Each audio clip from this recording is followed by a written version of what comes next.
Welcome to Miss Cynthia's classroom, everyone. Miss Cynthia is a seasoned registered nurse or case manager based in the DMV. She's an instructor with over 2 decades in teaching experience.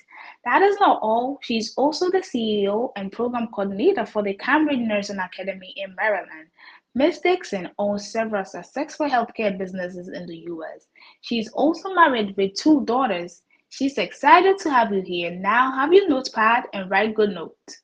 So I'm gonna start with hand washing. When you first come in, and like I said earlier, you could be writing notes as I go along. If you have any questions, please feel free to jot it down on your sheets, and then after the completion, if I'm not able to answer those questions, you can still ask them. Okay. So today we're gonna be using Miss Nafisa to be the resident or the patient here. I'm gonna be acting as you. Okay. So I'm gonna be pretending I'm a CNA. So I go. The examiner is over there watching me. The examiner is gonna have an evaluation pamphlet where they are grading you according to the steps that you would be doing. We said for the skills, there are some steps in different skills where we consider those steps critical elements. If you take any skill and you have a step that is in bold, if you do not perform that step that's in bold correctly, or you do not perform that step at all, unfortunately, we will not be successful for the GNA exam. In order for you to become a GNA that day, you have to completely, successfully do your written exam and successfully do your skills exam. When you pass both written and skills, then the results will be sent to Board of Nursing, and Board of Nursing will then upgrade your CNA license.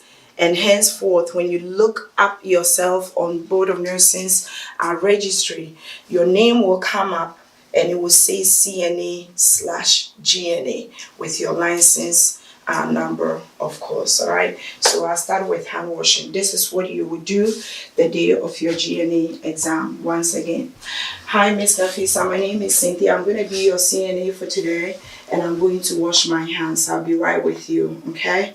So I'll be stepping out. Every time you step out of the examination room, the examiner would also follow you with their clipboard. They will not be speaking with you. If you make a mistake, we would only find out at the end of the exam that we passed or we did not successfully pass the exam. All right.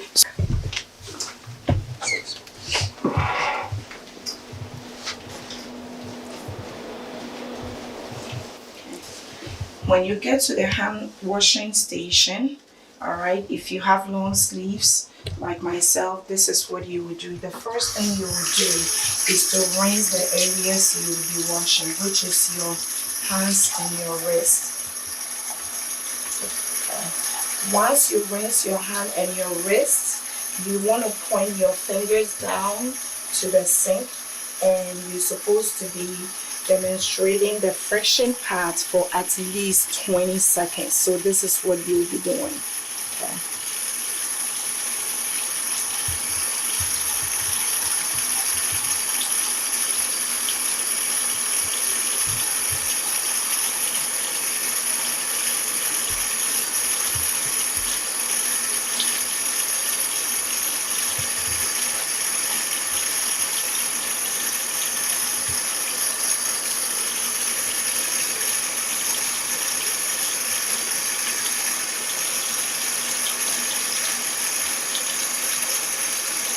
Once you're done washing your hands for 20 seconds, you rinse in between your fingers, interlacing your fingers, your wrists,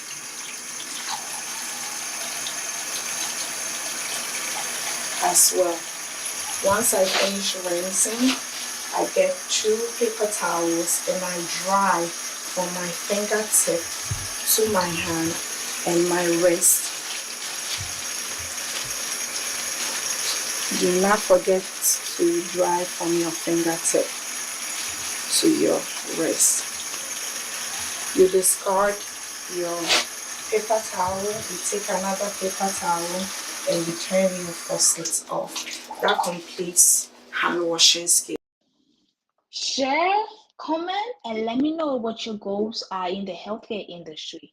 Who to share these lessons with?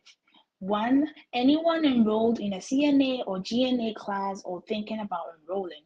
Two, anyone who's thinking about a nursing career. Three, LPN or RN student. Four, your friends or family members in other states or countries. Five, all caregivers who need help in how to do some nursing skills. Subscribe to succeed in healthcare.